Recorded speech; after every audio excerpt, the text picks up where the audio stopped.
Configuration. Right now we have K-4 elementary schools. If we can pass a bond in the future, we will move to K-5 elementary schools. We will move to 6-8 junior high schools, and we'll keep the high school at 9 through 12. That's the discussion that the board is having right now in terms of what our school configurations may look like. With that, we are contemplating the need, based on this, the need for new facilities. One of the things that we're looking at is a new elementary school in Daniels. And so here you have the idea possibly of what that school is going to look like. It's very similar to Old Mill. In fact, the design is basically about the same. The little difference there is the tower on the right. When you look at the classroom configuration itself, that's basically Old Mill right there. Basically, the only changes would be where the office is. We're putting the offices towards the front now. That's a security feature based on challenges associated with people who come in schools and try to hurt people. We're trying to get our front doors, front areas, other areas a lot more secure. So the office area in this one is towards the front, but the basic plan for the school is generally the same. That's Old Mill.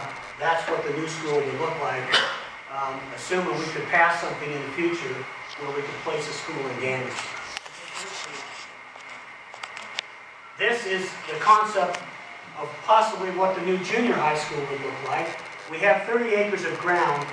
The best way to describe where the ground is it's in, if you know where Old Mill Elementary is, and you know where Mill Road is, and you know where the Giles property is right there on Mill Road, right behind their houses, we purchased ground from them. We have 30 acres there. That's where we would build another junior high school.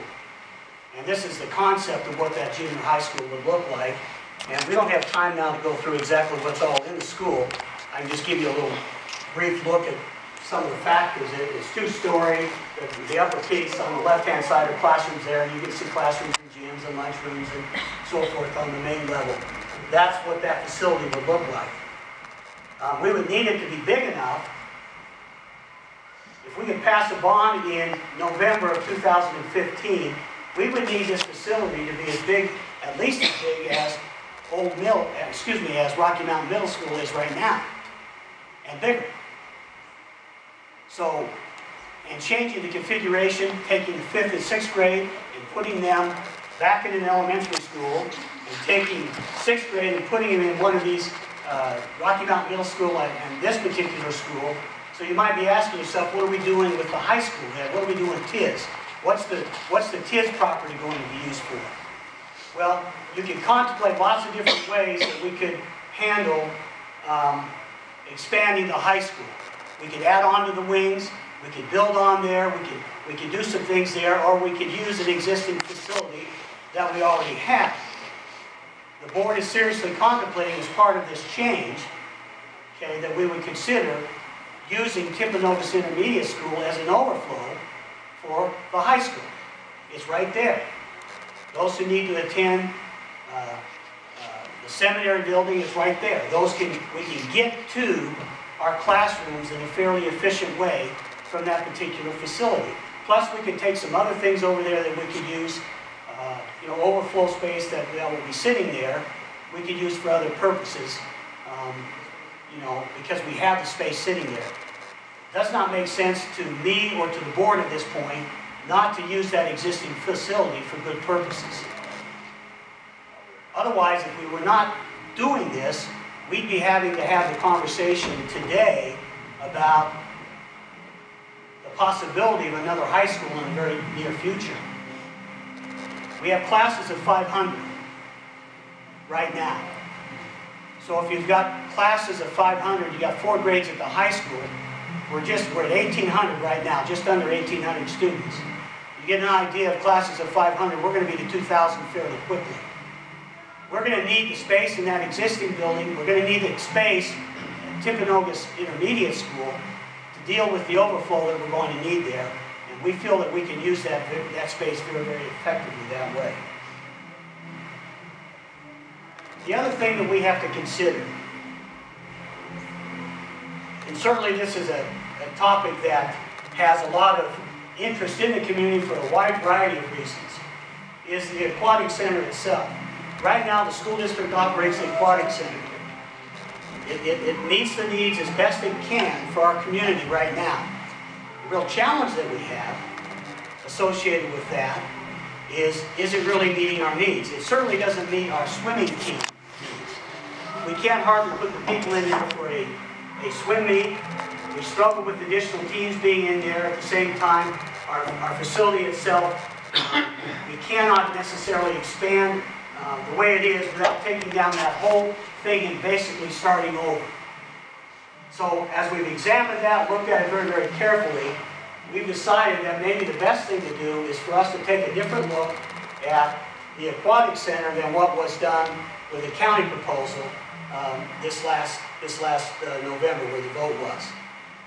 We want to look at it in a much different way and in a much smaller way than what was done then. So one of the ways we could do that is look at it this way. We would potentially, assuming we could pass a bond that had all of these elements in it, we would potentially put, if you know where the practice field is, right directly to the west of the football stadium, the old football practice field, right there, that ground, we would place some type of aquatic facility on. And that's part of the conversation that the board is having at this particular time now, is that need. We don't feel that what we have now meets our needs both educationally and certainly doesn't meet the needs of what I think our community is desirable for, is desired. The question is, where's the balance between what they said no to and versus what we're talking about here? And can we create a balance that people will feel good about? That ends up being the conversation that we need to have. That will be our burden to try and make that case. So when you look at it, you can kind of see what this might look like. Here is the competition pools on the right-hand side. You see the spectator seating going around on both sides of it there. You see the locker areas. You see a little multi-purpose room that could be used for team meetings, where we could actually rent that space if we needed to. On the other side is what we call the activity pool. It's a warm-up area for our teams. It also allows us to do swim lessons there as well as over there. The educational pool is even a warmer water pool, not a large pool. This thing is much smaller than we believe than what the county was proposing earlier. And so this conversation is something the board is contemplating at right now, is can we do something like this? So what we wanted to do today was to at least show you the things that we're thinking about. The board has not passed a resolution to bond. This is kind of our way of saying we're thinking about this. What do you think? And we are certainly in the mode of trying to gather information to get some idea of what we can or cannot do related to all of these things. Last but not least here is what happens if we can't pass a bond for our schools. We will be forced to look at year-round schools for our school district, for our elementary schools in particular, K through 6. This is a year-round schedule that Jordan School District uses. The last slide here talks about when school starts there. School starts for tracks A, B, and C. That's 3 of the 4 tracks of students who would be going to any particular school, that we're going to do this with, would start in July 21st of the year. Now, this is a viable alternative. When we bonded for Old Mill Elementary, we wanted to make sure people understood back then with our elementary schools that we were going to need to look at year-round schools if the public was not willing to support a new facility at Old Mill. And we presented the idea of year-round schools back then. The community chose, by their vote, to go ahead and build Old Mill.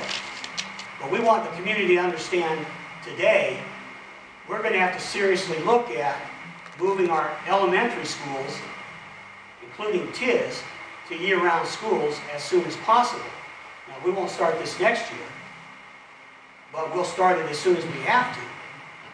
If we can't get a bond passed, we'll be forced to seriously look at it the very following summer, preparing for it. We have air conditioning in all of our facilities, so we could potentially do that. That's certainly something we're also trying to help people understand we're looking at seriously too. It can't be just one thing. We have to have all kinds of alternatives that we're considering. But these are the ones that the Board of Education is looking more seriously about. So what we wanted to do today was share this information with you and maybe just gather some feedback or questions or anything at this interlocal meeting, recognizing that these are just ideas right now we're looking at. We fully intend to survey the community too about all of this prior to actually deciding to do a bond resolution. But we want to try and get information out about what we're thinking about today. So with that, if I could ask questions. So far. Are there questions, please? Has the board discussed doing the pool piece as a separate bond on top of the two schools? The board is discussing that, still discussing that. Presently they're thinking that they feel that the educational need for the pool is significant enough that at present, you know, that they would like it to be considered as part of the whole Just thing. one bond. Yes. Now, can that change? Possibly it could. Yes, please. What is the cost of the potential bond? The cost of the potential bond is something we're still gathering at this point. We know that we don't have that delineated today. We just, basically these concepts we just received very, very recently. And so we really need to get those estimated well. But, you know, you're looking at two schools and a pool. The pool won't be at all the cost of what the county was proposing earlier. That was a much bigger facility than what we're talking about here. The junior high school is slightly larger than what Rocky Mountain Middle School is. And then the old mill facility is basically the same one we built before. Well, when you compare year-round schools to the potential bond, are they pretty equivalent? You know, a few $100,000, or are they very different in their overall costs? Well, you have to look at the costs differently as it relates to year-round, because you're going to end up paying teachers for year-round contracts, not all of them, but there'll be some that will need to do that. You know, when you look at the tens of millions of dollars that a potential would be for this, okay, what we're talking about here, versus the additional costs associated for year-round, you can see that there's savings in year-round, but over time that savings goes away, and most school districts who have done year-round go off of them over time.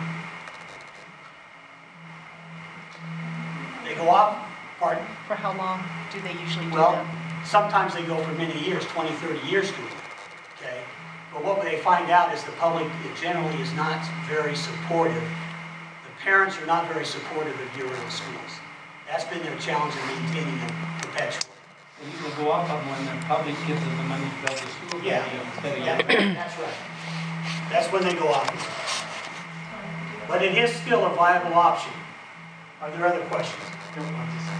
Mike? I'm just curious about capacity, for example, at the high school, what's the capacity there, plus the overflow, what kind of overflow numbers are we looking at there? And then also Old Mill, is that 1,000 on the capacity? And then the new junior high, what the capacity would be on that? Old Mill is probably less than 1,000. Okay, it's more like between 800 and 900. Okay, right now, Timpanogos Intermediate School has 950 kids in it. So that gives you an idea of how many more kids we can put over there.